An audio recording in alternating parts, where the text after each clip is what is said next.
लोगों ने हमको 2-3 साल कहा कि भैया क्या करें, बिहार में तो हम लोग के पास विकल्प नहीं है।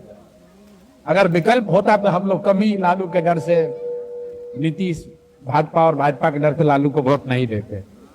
3 बरस हम लोगों ने कोशिश की, लोगों को समझाया, जो हो दम पड़ा वो किया, अपने हिसाब से ठीक लोगों को गांव से निकाल कर अच्छे लोगों को टिकट भी दिया, लेकिन लोगों को नहीं चाहिए।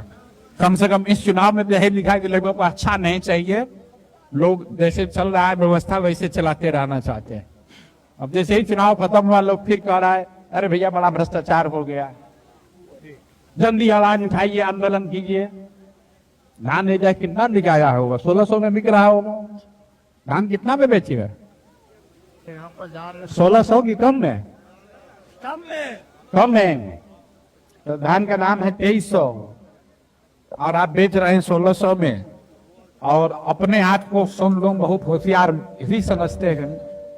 आप लोग अपने हिसाब से बढ़िया सरकार बनाए, तो जिसको 50 क्विंटल नहीं धान होता होगा उसका जरा नुकसान समझ लीजिए कि कितना। पंजाब जैसे राज्य में हमने काम किया है, अगर 2300 का धान 2200 में बिक जाए तो सरकार चली जाएगी, लेकिन बिहार की जनता को 1500 में धान बिका जाए तो भी कोई चिंता